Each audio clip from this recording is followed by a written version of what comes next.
Hello everybody, here is Country Music News International magazine and radio show. My name is Lamitschka, and today on the show I present you Lee Gantt.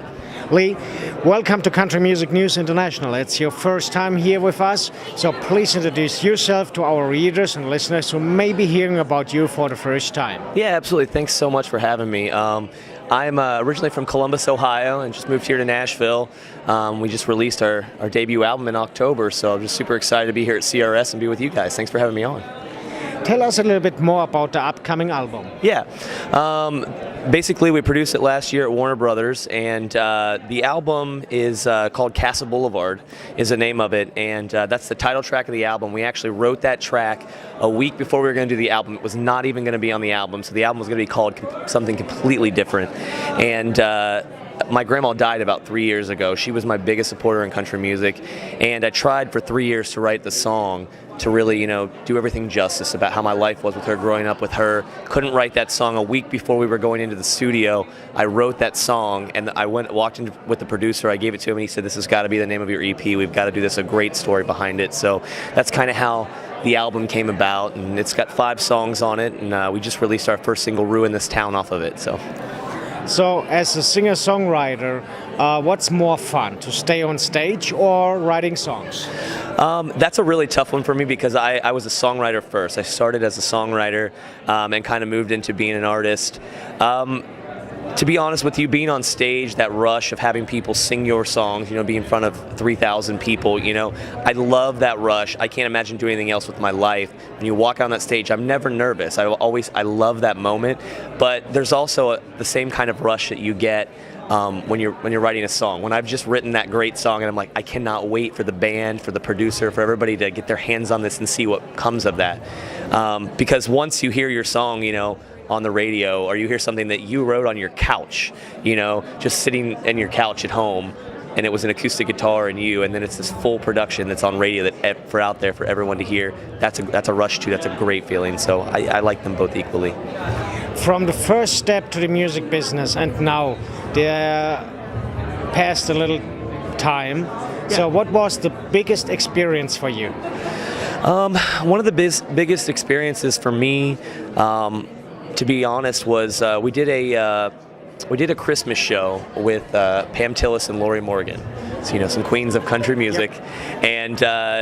And this was earlier on in my career, but I remember we had a dressing room and everything, and that was one of the first times we'd opened for Major Act. We did a Christmas show with them at this auditorium. And I remember we opening for them, and as we were walking off of stage, they were getting ready to go on, and they stopped me, and they said, "Hey, I just wanted to let you know we had them put you on in our dressing rooms, and you guys are absolutely amazing artists, and we wish you well and everything, but your vocals were great." And to get that from Lori Morgan and Pam Tillis was just absolutely amazing. So that was one of the highlights of my career so far. What you're missing most when you're on tour? Just my family, my girlfriend at home. I have a dog, Buster. He's a Boston Terrier, so I miss him a lot. And my girlfriend has a son as well. I have a stepson, so I miss them when I'm on tour. I'm definitely a family person. So, but the nature of the business, being on tour, you just have to do that. So you have to figure out things to get through. But I miss cuddling with my dog too. He has to sleep up against you. Literally, if I move 6 inches, my dog does too. He's just one of those people that has to, he has to be up against you. So I do miss that when I'm on the road. By the way, tell us a little bit about how much work it is to get a CD or EP done. It's a lot of work. There's a lot of things that go on behind the scenes, and a lot of people who make it happen behind the scenes, that people don't realize. You have the songwriters who write the songs, you have the producers who produce the songs. Before, we even do anything as far as putting songs on EP, we always vet the songs. We send them out to focus groups, so all of that stuff has to happen. You have your PR companies, all those people who weigh in on what's the artwork going to look like, what do we want to push on this album. So there's just so many people that go into making an album other than the artists and the producer. So that's the process is just one of those processes it's crazy complicated, but it's all worth it. And we definitely, with our EP Casa Boulevard, came out ahead on it. So what was the fastest song you ever written from the minute you had the idea to the finished product? Sipping on Whiskey, and it's actually on our EP. It's on our EP. It's called Sipping on Whiskey, and I wrote it in literally 15 minutes. I wrote the whole song in 15 minutes. Tell us how you can write a song in 15 minutes.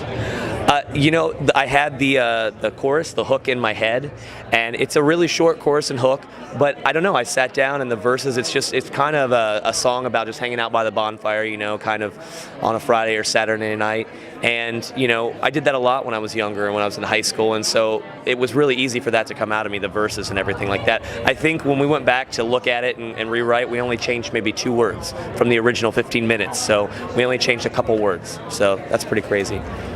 The song where you had to fought about the longest time.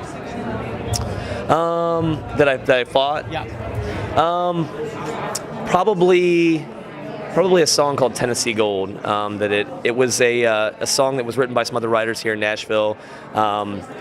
Bob DiPiero, David Hodges, and Zach Malloy wrote it, and it was a song that I really have fought to get on our next album. So it's going to be on our next album, but it's a great song about Tennessee and kind of all the great things about Tennessee and Nashville and the dreamers who live here. And obviously that's a song that I really talks about my life and me coming from Columbus to here.